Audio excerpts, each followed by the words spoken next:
Salut les amis, on se retrouve pour une nouvelle vidéo. Une vidéo où on va parler de ce match Italie-France. Et franchement, je suis trop content de voir la France s'imposer ce soir. Une victoire 3-1, une belle victoire d'ailleurs des Français. Maintenant, il va falloir évidemment être, il va falloir être factuel et se dire que cette victoire de l'équipe de France, bah franchement, en fait, c'est pas une équipe de France extraordinaire qu'on a vue ce soir. C'est la même que d'habitude.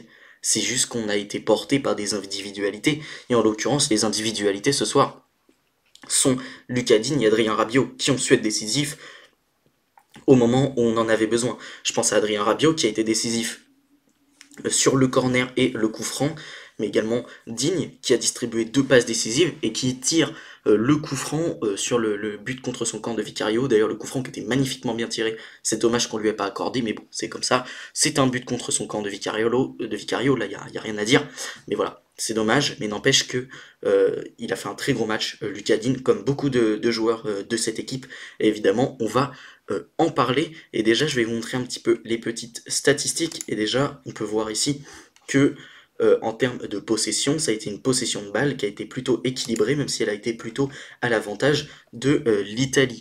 On voit d'ailleurs en termes de nombre de tirs que l'Italie a tiré 10 fois, contrairement à la France qui n'a tiré que 6 fois et qui a donc en termes de buts attendus que 0,39. Donc voilà, on a que 0,39 d'XG. Donc en 6 tirs et en de grosses occasions, on n'en a eu qu'une finalement.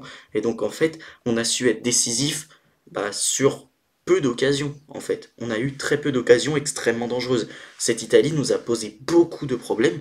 Et au final, comme je l'ai dit, on marque sur des exploits individuels et des erreurs. Parce qu'en l'occurrence, l'Italie sur les coups de pied arrêtés a particulièrement mal défendu. Mais si ils défendent mieux les coups de pied arrêtés, bah franchement, je pense que la France perd ce match. Donc voilà, il faut quand même relativiser. Oui, c'est quand même mieux ce qu'on a vu, et je trouve que dans le jeu également c'était plus intéressant. Le fait d'avoir un meneur de jeu, je vais vous montrer cela évidemment en la personne d'Nkunku qui a été plutôt bon ce soir, franchement. Il a eu 7 de notes, il a été assez performant offensivement, il a su donner quelques bons ballons, même si je me souviens quand même de cette action bien ratée où Colomani était carrément seul et où Nkunku a raté sa passe. Mais voilà, quand on a un meneur de jeu, on est tout de suite bien meilleur et Nkunku a fait un assez bon match. Lucas Digne évidemment qui a été très très bon, vraiment trop fort juste. Rien à dire de plus. Rabiot également, qui a été bon, qui a marqué 2 buts. Donc voilà, il a touché quand même 68 ballons, ce qui est pas mal du tout. Dans le dernier tiers, il a réalisé 3 passes, il a perdu que 2 ballons finalement. Et au final, au niveau des XG, quand on se rappelle que la France a eu 0,39 d'XG et que lui en a 0,26 au final sur le match, ça prouve que ça a été vraiment le joueur le plus dangereux de cette équipe de France. Défensivement, c'est quand même enfin, c'est en termes de tacle, il a réussi un tacle 100%. Il a fait des dégagements de la tête, des dégagements, une interception, 4 actions défensives, 4 récupérations, et ne s'est pas fait dribbler du match. Donc franchement, c'est fort. Il a remporté 8 duels, il en a gagné 5, enfin il en a remporté 8, il en a perdu 5. Donc voilà, c'est pas mal. Franchement, c'est un très gros match de la part d'Adrien Rabiot, qui franchement, je n'étais pas forcément fan de son retour, parce que voilà, forcément avec Marseille, il n'était pas sur d'excellentes bases, et surtout j'aurais aimé voir peut-être un Magnès Akliouche, mais là ce soir, il m'a fait fermer ma bouche. Là, je ne peux rien dire, il a été très très bon. Marcus Thuram, que j'ai trouvé intéressant ce soir. Alors oui, il n'a pas marqué, hein, voilà, il a tiré, mais il n'a pas marqué, et c'est vraiment dommage, parce qu'en soi, son match est plutôt bon, et au niveau des IG, bon bah voilà, c'est pas excellent, c'est 0,02. Maintenant au niveau des tirs, c'est un tir bloqué, il a touché 42 ballons, touche dans la surface adverse, il n'en a touché que 2, donc comme j'ai dit, cette équipe de l'Italie a très bien défendu dans sa surface, donc voilà, forcément il n'a pas touché énormément de ballons. Par contre, voilà, défensivement, c'est quand même un tacle réussi. Il est à l'origine de 5 actions défensives, de 5 récupérations de balles. Au niveau des duels, il a remporté 7 duels, même s'il en a remporté, enfin, même s'il en a perdu 8. Et je me souviens également de ce magnifique rush comme ça où pendant une soixantaine de mètres il arrive à garder le ballon et franchement c'était très très fort de sa part, donc j'ai bien aimé son match. On pense également à Manu Koné qui voilà joué les 90 minutes, qui a été bon, qui a également eu des XG plus XA, donc expected assist également, touche dans la surface adverse 2, il a touché 69 ballon, il a réussi un dribble, 4 passes dans le dernier tiers, hein, voilà, il a été quand même assez bon offensivement, il a perdu 2 ballons tout de même, mais également défensivement, voilà, c'est un tacle réussi, c'est un blocage, une interception, 6 actions défensives, 4 récupérations, donc voilà, c'est très très fort, il a remporté 9 duels, il en a perdu 6. Il a subi 4 fautes quand même, c'est un joueur qu'on a récolté pas mal. Donc voilà, très gros match de Manu Koné. Également Guendouzi, lui je l'ai encore plus aimé que Manu Koné, vraiment dans la débauche d'énergie. Il a été excellent, bon, il n'a pas réussi énormément de passes, hein. On voit que son ratio n'est pas terrible. En termes d'occasion créée, il est quand même à 1, ce qui n'est pas si mal pour un milieu de terrain qui n'est pas vraiment à vocation offensive. En termes d'XG, c'est pas mal, c'est 0,4. XG plus XA, c'est 0,5. En termes de touche, euh, bah, c'est pas mal, il a touché 60 ballons pour une équipe qui n'a pas forcément eu tout le temps la possession. C'est pas mal du tout, touche dans la surface adverse, une, passe dans le dernier tiers, une.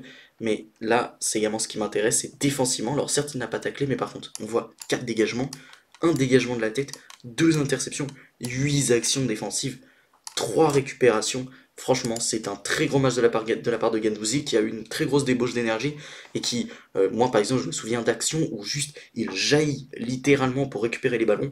Donc voilà, gros match de la part de Guendouzi que j'ai franchement adoré dans ce domaine. On a eu une charnière centrale extrêmement solide avec un Konaté qui était capitaine ce soir, qui a été très très bon. Franchement, j'ai bien aimé. Alors certes, sa note n'est pas forcément exceptionnelle, n'est pas forcément en sa faveur. Bon, déjà, il a touché 80 ballons, c'est l'un des joueurs qu'on a le plus touché en équipe de France.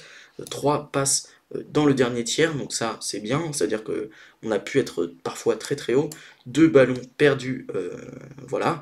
Mais par contre, quand même, on voit 6 dégagements, un tacle réussi, 2 dégagements de la tête, 8 actions défensives, très très propre. Et à côté de lui, on avait évidemment Saliba, qui était encore une fois très très bon, qui a touché 74 ballons, un peu moins que son compatriote, qui a réussi un blocage, 3 dégagements, 2 dégagements de la tête, une interception, 6 actions défensives, 4 récupérations. Il a été très très bon. Mais Konaté également, je l'ai vu beaucoup plus allongé que Saliba. C'est vrai que Saliba avait plutôt une fonction un peu rassurante, à être très très bon sur l'homme. On l'a vu notamment sur Moiskin, hein, une action où Moiskin contrôle mal et Saliba justement avait très très bien défendu. Mais Konaté, voilà, en termes de jeu long, ça a pu être intéressant, même si on n'a pas toujours su trouver Marcus Thuram dans ce domaine. Et ça, c'est un peu dommage parce que Marcus Thuram, c'est comme censé être son rôle. Et c'est pour ça que je trouvais cette idée de l'attaque à deux plutôt intéressante, puisque Colomani et Marcus Thuram sont tous les deux des attaquants qui ont souvent brillé dans des attaques à deux. Pour Marcus Thuram, en tout cas, c'est de plus en plus vrai. Avec l'Inter, il est excellent dans cette attaque à deux. Voilà, c'est dommage. J'aurais aimé les voir un peu plus combinés, peut-être briller un peu plus par des déviations, des trucs comme ça, mais c'est dommage. C'est pas ce qu'on a vu. Et Colomani, franchement, ce soir, son match, il est pas excellent.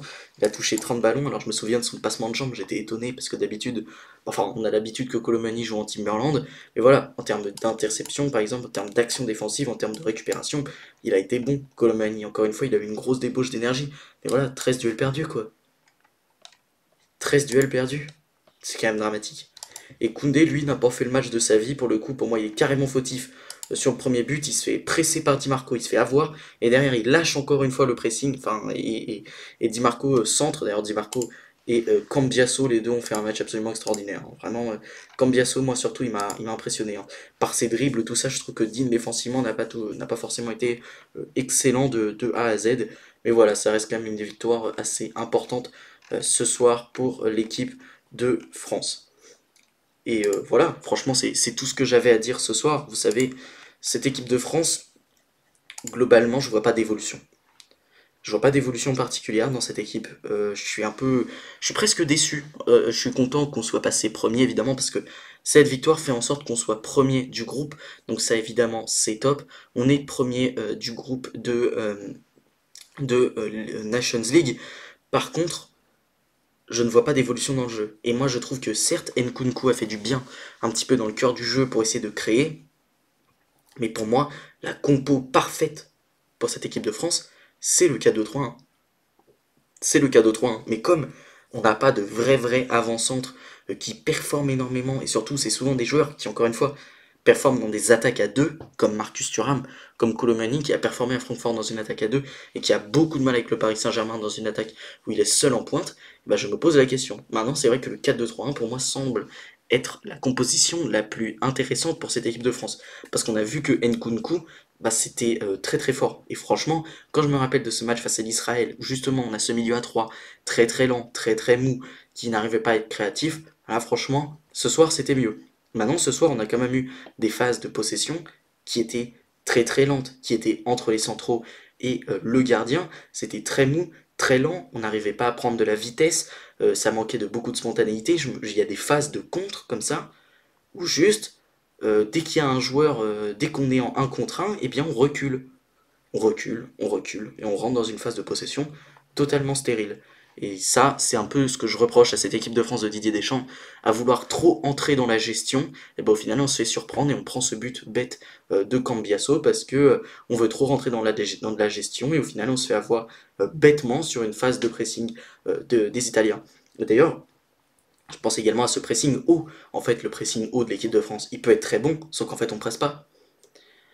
Et oui, on a eu un Guendouzi qui était capable de faire de très bons jaillissements, mais en fait, c'est le seul à presser au milieu de terrain. Donc au final, oui, on est bon au milieu de terrain en termes purement défensifs, mais en fait, on ne presse pas très haut, on n'est pas très agressif en fait. Donc quand on récupère les ballons, on les récupère bas, et ça, c'est un peu dommage, parce que je pense qu'on aurait tout à gagner à récupérer les ballons un peu plus haut, mais même légèrement plus haut, pour que nos attaquants aient moins de kilomètres à faire, sachant qu'on a des attaquants qui ne sont pas d'une excellente qualité technique, hormis pour Nkunku en tout cas, ce soir qui est censé être le meilleur techniquement de nos attaquants, mais globalement, en termes de qualité technique, nos deux buteurs en pointe ce soir, c'était pas excellent. Et c'est d'ailleurs, ce n'est jamais excellent en théorie. C'est clairement pas Neymar Prime, Colomani ou Marcus Thuram.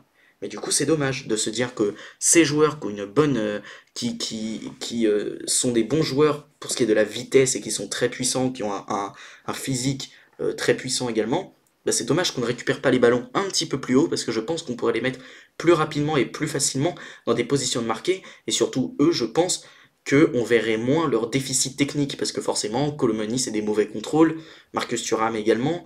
Et je pense que ça se verrait moins. Et c'est pour ça que ce soir, je suis quand même un petit peu déçu de ce qu'a proposé Deschamps parce qu'au final, il n'y a pas de réelle évolution. Comme je l'ai dit, on a été porté par deux joueurs qui ont réalisé des énormes performances. Heureusement, c'était le dernier rassemblement de l'année. Franchement, j'en en pouvais plus de l'équipe de France et moi j'attends de voir ce qui va se passer également avec l'affaire Mbappé dont on parlera un petit peu plus tard dans la semaine. Mais voilà, ça va être très intéressant. Sur ce les amis, j'espère que vous avez aimé la vidéo. Si c'est le cas, n'hésitez pas à la liker et à commenter pour me donner votre avis, vous, sur ce match Italie-France, sachant que dans la semaine, un petit peu plus tard, on parlera, on fera un petit bilan de ce rassemblement. On parlera évidemment de Mbappé en équipe de France. Et surtout les amis, si vous aimez mes vidéos, n'hésitez pas à vous abonner, c'est super important pour moi. Sur ce, salut les amis, à la prochaine.